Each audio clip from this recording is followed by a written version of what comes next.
Di son maradian. Jenda pengading-adian. Nah, pertanyaan, jika aku mati hari ini, bagaimana nasibku? Jangan cuma pikirkan, di mana kebun kemiriku, siapa nanti yang ngurus sana? Bukan itu yang paling penting. Gimana cucuku nanti? Di mana kolamku ini, kata-kata ikan? Gak pikirin itu. Jadi Tuhan, dia sudah serahkan semuanya. Sekarang sudah menikmati, ya, menikmati berkat Tuhan melalui anak cucunya, Parmain dan sebagainya. Nah, where do you go after that? Mana kita? Saya aja sudah bilang, saya sudah tulis di sini. Di Son Maradian, Pendeta Biston Simanjuntak. Saya nggak tahu di Padang Bulan nanti atau di Semalingkir B, saya nggak tahu. Tapi bagaimanapun siapapun kita, siap atau tidak siap, kita harus siap untuk dipanggil oleh Tuhan. Masalahnya sekarang pertanyaan, sudahkah kita memiliki kepastian keselamatan setelah kita mati? Itulah inti daripada renungan pada hari ini. Pertanyaan adalah, apakah Tuhan menciptakan manusianya sekedar untuk mati? Saya kira terlalu konyol, ya, kalau Tuhan tidak punya rencana untuk manusia yang diciptakan dari semua alam semesta. Hanya ciptakan mati, untuk apa? Pasti ada sesuatu. Mari kita sekarang melihat jauh ke belakang dalam Kejadian, maksud dan tujuan penciptaan Allah kepada manusia. Manusia dalam Kejadian 1 itu disebut diciptakan dengan sempurna. Sempurna, bahkan sempurnanya itu diciptakan segambar dan serupa dengan Tuhan.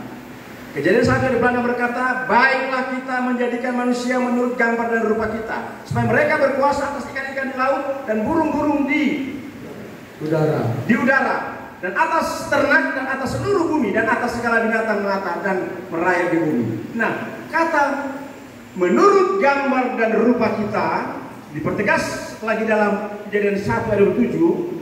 Maka Allah menciptakan, kalau tadi masih direncanakan, sekarang direalisasi. Maka Allah menciptakan manusia itu menurut gambar dan menurut gambar Allah, rupa kita. Kira-kira seganteng Pendeta Simanjuntak enggak? Jadi kalau dikatakan kita ini, manusia ini diciptakan segambar dan serupa dengan Allah, apanya yang segambar? Apanya yang serupa? Apanya yang seteladan? Waktu diciptakan dari debu tanah, Kejadian 2 ayat 7 itu, Tuhan mengambil dari debu tanah, kemudian dibuatlah seperti patung-patung. Barangkali pikiran saya sederhana begitu. Dibuat tangan dan sebagainya, dan pada tahap yang terakhir, proses yang terakhir dikatakan, ketika itulah Tuhan membentuk manusia itu dari debu tanah dan menghembuskan nafas hidup melalui hidungnya. Demikianlah manusia itu menjadi makhluk yang hidup. Jadi dalam bahasa Ibrani dikatakan nafas hidup, nefes hayim, nefes haya, jadi nafas Allah. Sehingga tanah tadi itu, patung itu kemudian mulai bergerak, semua organ tubuh mulai berfungsi. Apa yang dihembuskan oleh Tuhan sehingga dia boleh menjadi segambar dan serupa dengan Allah? Yang dihembuskan manusia itu nafas Allah. Itu sebabnya yang pertama, kemudian manusia Adam memiliki hidup Allah. Hidup Allah. Yang kedua, dia juga memiliki roh, karena yang dihembuskan oleh Allah dalam Kejadian 2 ayat tadi itu adalah rohnya. Yang ketiga, dia memiliki sifat-sifat ilahi, kebaikan dan sebagainya. Yang keempat, dia memiliki kuasa, maka dia bisa perintah binatang buas, harimau, binatang yang paling buas itu bisa, hei duduk. Coba sekarang pergi ke binatang, hei kan dulu, kok nggak diterekam kamu? Pasti, karena kita sudah kehilangan kuasa. Pada waktu itu dia diberi kuasa, kuasa seperti kuasa Allah. Kemudian yang kelima, memiliki kemuliaan Allah, sangat mulia dia. Nah, inilah yang membuat kelima poin, inilah yang membuat Adam dan Hawa itu menjadi segambar dan sepeta, seteladan dengan Allah. Jadi bukan bentuk face-nya, bukan cantiknya, dan karena miliar manusia ini semua dari sama. Bahkan ada yang kembar katanya, kembar seperti pinang di Bala 2 katanya, mungkin nggak persis juga, pasti beda sifat-sifat dan sebagainya. Nah, sayang 1000 kali sayang. Dalam Kejadian 3 manusia jatuh ke dalam dosa dan kemudian dia kehilangan gambar dan rupa Allah. Gambar dan rupa Allah tadi dia hilang dalam Kejadian 3. Kejadian 2 diciptakan segambar dan serupa, tapi dalam Kejadian 3 manusia jatuh melalui Hawa mengambil buah itu kan diberikan kepada Adam. Setelah itu pada saat itu juga maka manusia itu menjadi kehilangan gambar dan rupa Allah. Apa yang hilang? Yang pertama tadi itu dia kehilangan hidup Allah. Yang kedua kehilangan roh Allah. Ketiga kehilangan sifat-sifat ilahi. Keempat dia kehilangan kuasa Allah. Ya, dan kemudian yang kelima dia kehilangan kemuliaan Allah. Maka nanti ibu-ibu mau mulia di pandangan orang, terima hidup Allah itu kembali. Terima hidup itu. Terima Yesus nanti. Engkau akan disegani. Engkau akan terhormat. Walau jelek-jelek barangkali kelihatan, tapi wajahmu akan melotot-lotot dengan binar, damai. Lihat wajahmu saja. Ada apa di sini ya? Karena sudah ada hidup Allah, sudah ada gambar Allah, sudah ada roh Allah. Jangan bersungguh-sungguh. Jangan bersungguh-sungguh. Jangan marah-marah. Jaga lidah dan sebagainya. Nanti akan kita bahas bagian terakhir. Amin. Jadi itu semua hilang. Nah kalau itu sudah hilang Bapak Ibu, ya kita mengatakan semua manusia sudah berdosa, tidak ada yang benar, seorang pun tidak berakal budi, tidak seorang pun yang mencari Allah, semua orang menyeleweng, mereka semua tidak berguna, tidak ada yang berbuat baik, seorang pun tidak, kata Paulus itu, ya termasuk yang tua, muda, kaya, miskin, ya, yang pintar, yang tidak pintar, setengah pintar dan sebagainya. Semua manusia di seluruh dunia sudah berdosa. Kita aminkan bahwa kita semua manusia berdosa. Ada yang merasa berdosa di son, ada yang tidak berdosa di sini. Jangan dong. Semua kita adalah manusia berdosa. Sudah. Semua kita adalah manusia berdosa.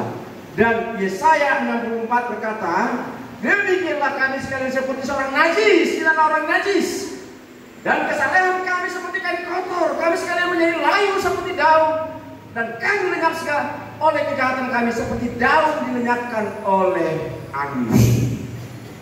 Tidak berarti. Roma 7 ayat 18-19 berkata, sebab aku tahu bahwa dalam aku, yaitu dalam diriku ini sebagai manusia, tidak ada sesuatu yang baik, sebab kehendak memang ada di dalam aku, tapi bukan hal-hal yang berbuat baik. Sebab bukan apa yang kukehendaki, yaitu apa yang baik yang kuperbuat, melainkan apa yang tidak aku kehendaki, yaitu yang jahat, itulah yang aku perbuat. Kondisi manusia berdosa sebenarnya ada keinginan untuk melakukan yang baik. Ada keinginan untuk tidak marah-marah sama suami, untuk tidak marah-marah kepada istri, untuk tidak mencuri, untuk tidak menyakiti orang lain, untuk tidak korupsi dan sebagainya. Tapi Paulus katakan, walaupun ada keinginan itu, karena dasar saya yang sekarang manusia berdosa, maka kecenderungan saya itu, kecenderungan pikiran saya, kecenderungan perilaku saya adalah jahat, melakukan dosa. Karena tidak mau dikoreksi. Tidak mau dikoreksi. Nah, ketika manusia jatuh dalam dosa, dia mau bikin tangga ke surga. Coba lihat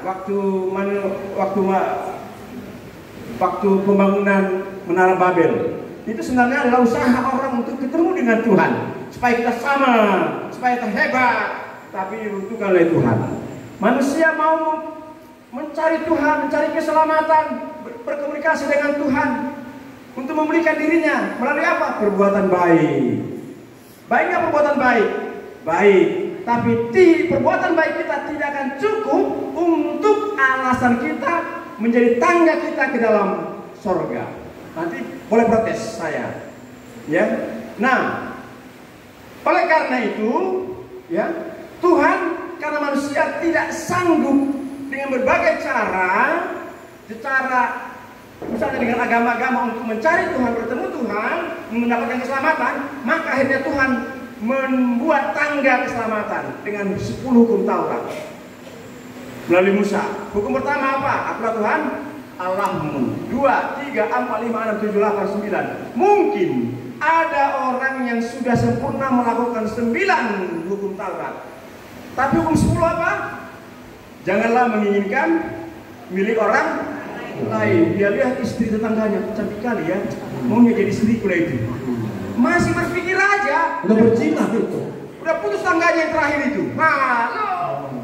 Udah berjuang dia berbuat baik, tetapi ada satu keinginan dalam pikiran, masih dalam pikiran. Ya, menginginkan, janganlah menginginkan diri orang lain. Merurus. Baru sudah batal semuanya, nggak bisa. Nah, oleh karena itu, ternyata karena walaupun Tuhan sudah membuat jalan, manusia juga mencari jalan, tidak bisa juga ada jalan keluarnya, maka jalan terakhir adalah melalui salib. This is the last way. Inilah jalan terakhir yang diciptakan, yang dibuat oleh Allah untuk kita bisa kembali menjadi segambar dan serupa dengan Allah. Ibrani, penulis Ibrani salah satu ayat 1 berkata, setelah pada zaman dahulu Allah berulang kali dan dalam berbagai cara berbicara kepada nenek moyang kita dengan perantaraan nabi-nabi, maka pada zaman akhir ini Dia telah berbicara kepada kita dengan perantaraan anaknya yang telah Ia tetapkan sebagai yang berhak menerima segala yang ada. Jadi setelah berulang kali Allah berbicara melalui nenek moyang kita. Dia berbicara melalui Nabi Nuh. Mari datang, siapa yang percaya masuk ke kapal ini, bahtera ini. Cuman waduh nasi dari bagasan Faraun, ya kan? 8 orang yang selamat, semuanya mati. Lebih dari tsunami, mati manusia di muka bumi waktu itu. Dipanggil lagi melalui Musa, dipanggil melalui Yesaya, dipanggil melalui Yeremia dan nabi-nabi yang lain. Dengan berbagai cara Allah berulang kali berbicara kepada nenek moyang kita, kepada Israel. Tidak ada yang bisa diselamatkan. Maka pada zaman akhir ini Ia berbicara melalui anaknya Yesus Kristus. Itulah sebabnya Allah berinkarnasi menjadi manusia. Pada mulanya adalah firman, dan firman itu bersama-sama dengan Allah, dan firman itu adalah Allah. Ia pada mulanya bersama-sama dengan Allah. Segala sesuatu diajarkan oleh Dia, dan tanpa Dia tidak ada satupun yang telah jadi dari segala yang dijadikan. Dalam Dia ada hidup. Dalam siapa? Dalam Kristus ada hidup. Karena Dialah Allah yang memberi hidup tadi itu. Nefes hayim tadi dalam bagian 2 ayat itu. Dalam Tuhan, dalam Kristus ada hidup itu. Nah, hanya orang yang nanti menerima hidup itu, percaya dan menerima Yesus Kristus, kemudian menerima nefes hayim. Dalam bahasa Yunani nanti katakan ruah, roh, ya, hidup. Nah, itu sebabnya Yohanes 3:16 berkata, mungkin semua kita sudah hafal ini. 1, 2, 3 kita mengucapkan. Karena begitu besar kasih Allah akan dunia ini, sehingga Ia mengaruniakan anaknya yang tunggal, supaya setiap orang yang percaya kepadanya tidak binasa, melainkan beroleh hidup yang kekal. Jadi alasan yang utama mengapa Yesus harus berinkarnasi, Allah yang kekal, Allah yang mulia harus menjadi manusia, berinkarnasi di dalam bayi Yesus melalui rahim Maria, karena kasihnya.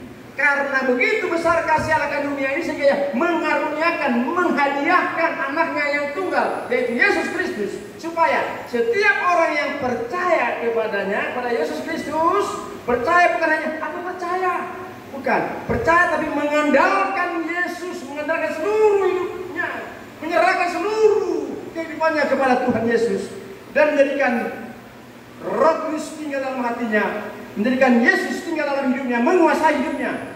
Maka dikatakan tidak akan binasa, melainkan beroleh nefes hayim, nafas Allah, hidup Allah, gambar dan rupa Allah. Siapapun tidak akan mengenal Allah kalau tidak melalui Yesus Kristus. Itu soalnya Yesus datang sebagai jalan.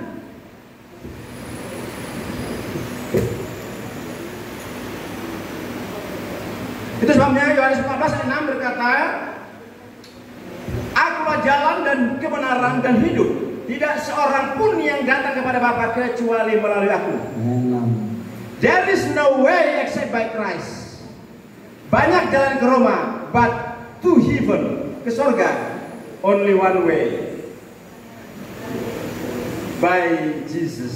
Kalau Islam itu Siratul Mustaqim. Siratul Mustaqim. Ya, itu Yesus juga sama. Ya. Larilah angka kena. Dan dipertegas lagi di dalam Kisah Rasul 4 ayat 12 oleh Petrus. Dan keselamatan tidak ada dalam siapapun juga selain di dalam Dia, di dalam Kristus. Sebab di bawah kolong langit ini tidak ada nama lain yang diberikan kepada manusia yang olehnya kita dapat diselamatkan. Nabi ini, ya pendiri agama ini dan pendiri tidak akan bisa membawa kita untuk selamat kecuali nama Yesus Kristus. Nah, kita coba putar video ini.